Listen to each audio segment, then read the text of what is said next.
We've got the supplemental bill in front of us. Dan, whenever you're ready. All right. For the record, Dan Hogg, State Budget Director. First item is House Bill 1. This is just some fund balance that will transfer back to general revenue from interest earned on that.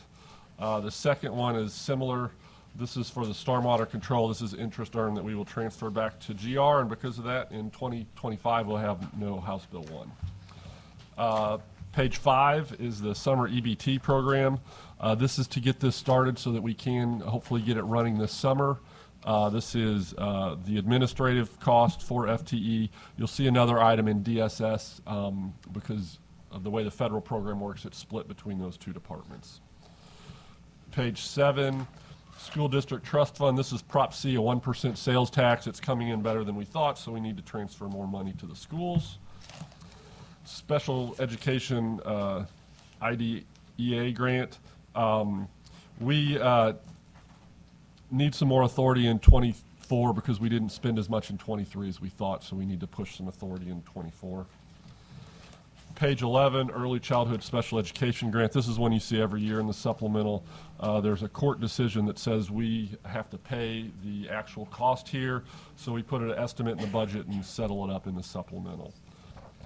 Page 13, American Rescue Plan Child Care Discretionary. This grant expires September 30th, 2024, so we want to make sure we get enough authority to spend it, so we don't want to waste these few months of this year. Page 15, this is the motor fuel distribution, $51 million to our counties and cities. GR refunds, this is $10 million. We just want to make sure we have enough refund authority to pay out all the tax refunds as we get into filing season. Premium tax credits, this is $300,000. The way this works is the school districts, this money comes off of their funds, and then the state makes them whole. We just need a little bit more money to make them whole. Page 21, this is a debt offset for the taxation division and DOR. Page 22, this is the Amendment 3 transfer. This is where Constitution says that highways cost of collection is 3% and no more. Anything else than that is picked up by GR, and so this is the transfer of GR to make that right. Lottery vendor, looks like we're going to have lottery payments of about $346,000 more than we need. I think we have a better number on this that we're going to get you guys, but we're going to need about $2.2 million, honestly. But this is sales related, so that's a good thing. Page 27, this is some Fed funds for MoDOT. This is the Local Technical Assistance Program. This goes to our locals to help them provide training, technical assistances in ways to, on the roads they have to repair. $10 million increase for our motor carrier fuel tax refunds.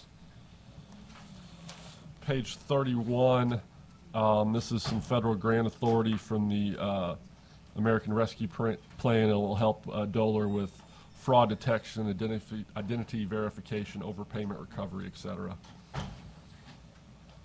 Page 33. So there are a couple buildings that were paid for with federal funds that are no longer needed for that. And so we are wanting to buy those and put in, that'll help us collapse some state leases. So this is $3 million to pay back those federal funds. We'll collapse leases of about $300,000 a year. Mo Sheriff's Retirement Fund, this is one we talked about yesterday. This is just a language fix in the supplemental because it was going to the nonprofit. We want to make sure it actually gets into the retirement fund, and so we're changing the language there.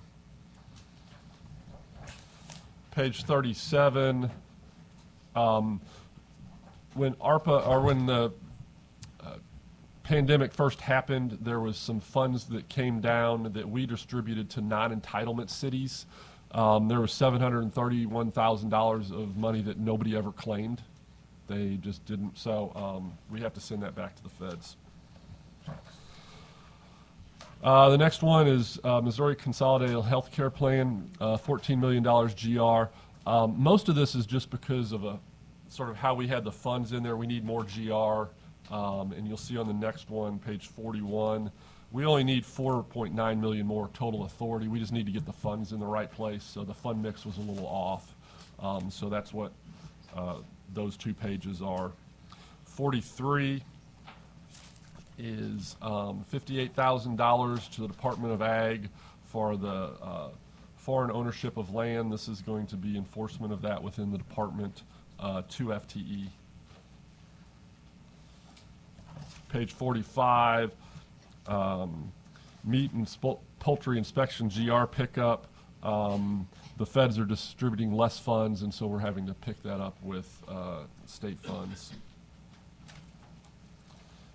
The next one is just some carryover for the Missouri State Fair sound system. So some costs that we thought would be paid in 23 are actually being paid in 24, so we need some additional authority.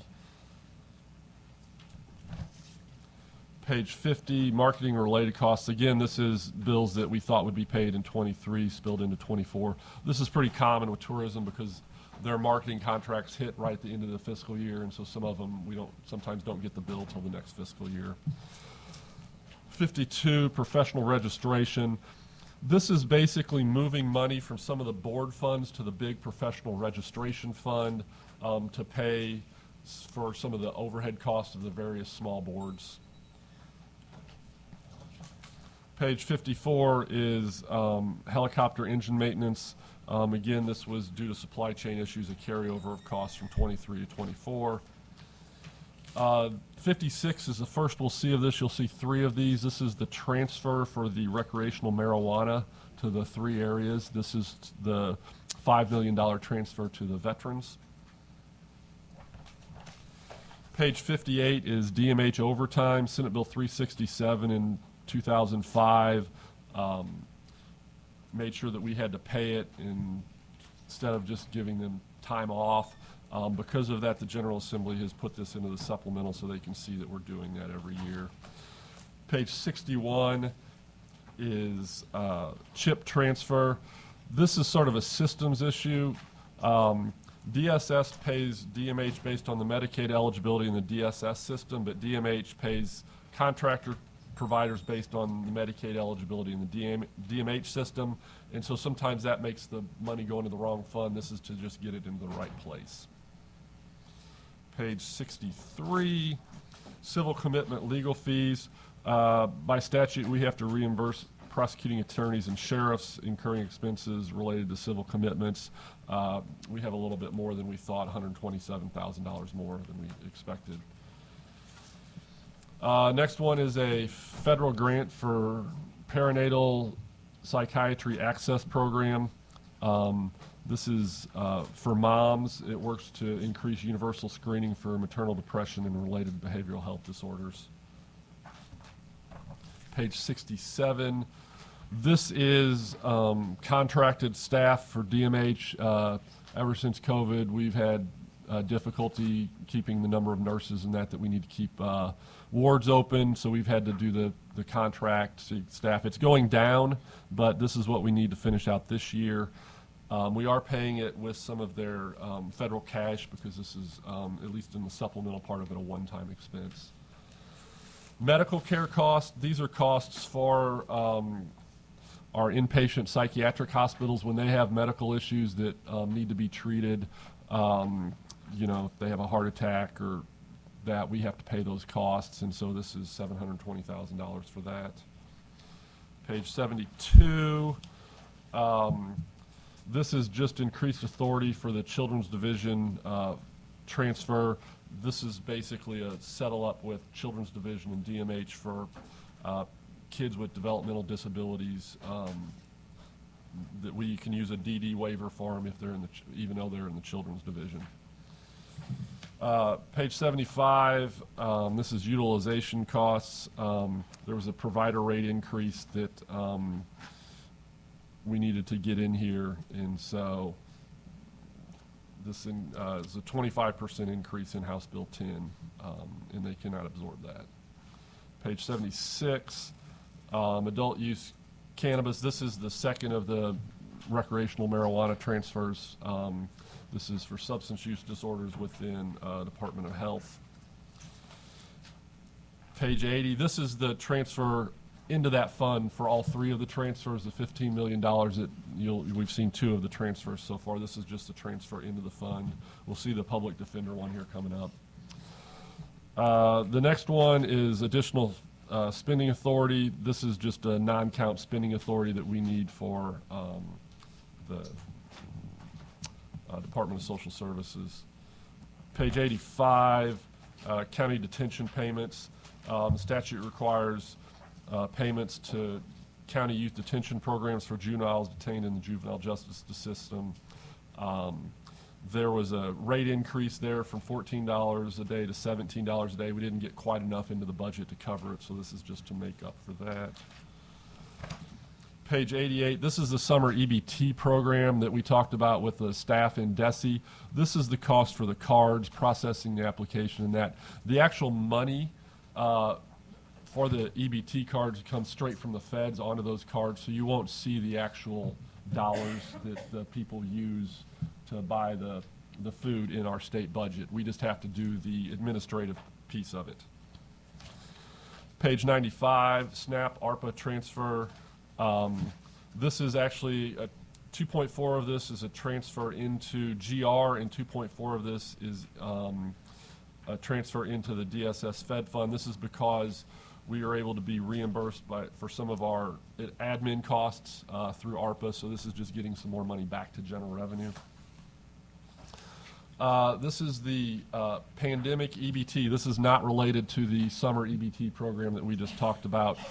This is just some sort of final payment there. This has to be spent by 7/31/24, but that program is, we're just sort of winding that down. Page 96. This one has run through the state budget for years. I'm not sure why, but for whatever reason, the federal government runs the payments for the food service at Fort Leonard Wood for the blind vendor that does it through our state budget. Not really sure why, but they always have. And because of increased food costs, there's a $1.4 million increase there, all federal funds. Page 99, this is 4B, grant caseworker visit enhancement. This one we actually are withdrawing. We don't need this one anymore. Page 101 is the Children's Welfare Supplemental. This is a supplemental of a shortfall with the Kinship Navigator program. That's a program where we try to place kids with a relative, and we're seeing more of those placements, which is a good thing, but we need a little more money there, $123,000. Page 104, small little item here, $161 million for our Medicaid supplemental. You can see on page 105 the breakout of that between pharmacy, clawback, physician, all those kind of things. I'm sure Todd would love to come up and speak about that. Hospice rate increase. The feds require an actuarially sound rate, which it means that we have to do a 2.5% rate increase for hospice, so that's $388,000.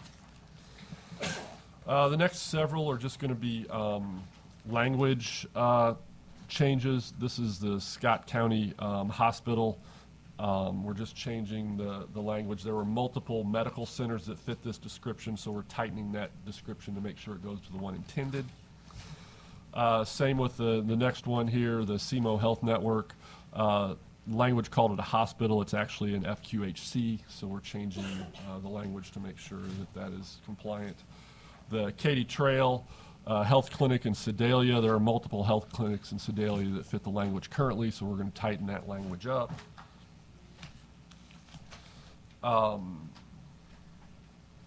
The next one is the MO Medicaid access to physician services. Fed funds that provide payments for the adult expansion group to the Missouri's essential Medicaid providers. So this is going to be payments to MU Health, University Health physicians. So this is just an additional payment because of expansion to those entities. The next one here, We need this because we budgeted this at the regular FMAP rate of 65%. We actually should have budgeted this at the adult expansion rate of 90%, so you see more, we need more federal and other authority. Page 30, this is the non-count FRA. We just need additional dollars to available to draw down the maximum Medicaid match for FRA. We hope we need that.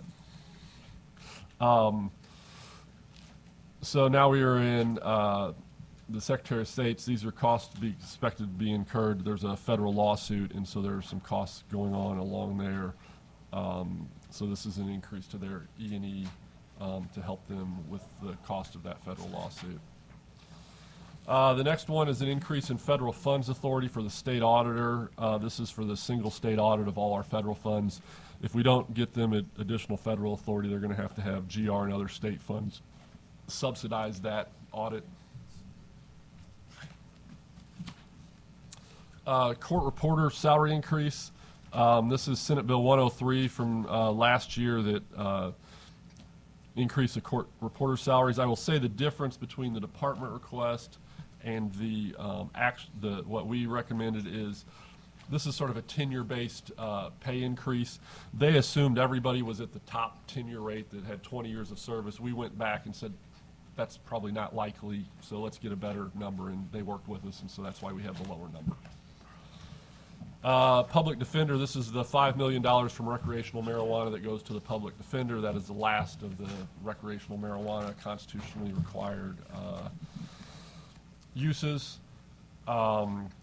This is constitutionally required to do a transfer to facilities maintenance reserve. We have to do that before we know the actual, so we put an estimate in.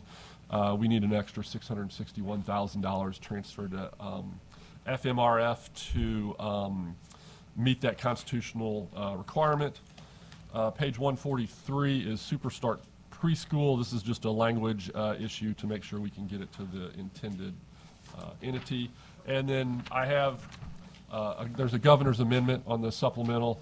This is for the Cash Management Improvement Act. This is a federal act. We need an additional $2.7 million to pay the feds for interest costs. With so much more federal funds in the state, this has gone up, and we have to pay this based on how long we keep federal funds before we're able to get it out the door. We usually have, about 2.4 million, but our federal funds have more than doubled, so we're seeing a little bit more here. And so we have to pay them back. I think we're actually supposed to be paying them back sometime in March, but we're going to have to wait to get that done until we get through supplemental. So if you can get this done quickly. I'm sure we'll get it done today, Dan. Well, I would appreciate that. I'm not Yeah. sure how you do that, but I'm not sure how we do anything anymore. Any questions from the committee for Mr. Hogg before we let him off the hook? Does not appear so. Dan, appreciate you running that Thank you. through this morning, and that will complete our committee. Thanks, guys. I was shooting for before 9 o'clock. So. Yes. Yeah, you want right now? Okay. Yeah, I can come up.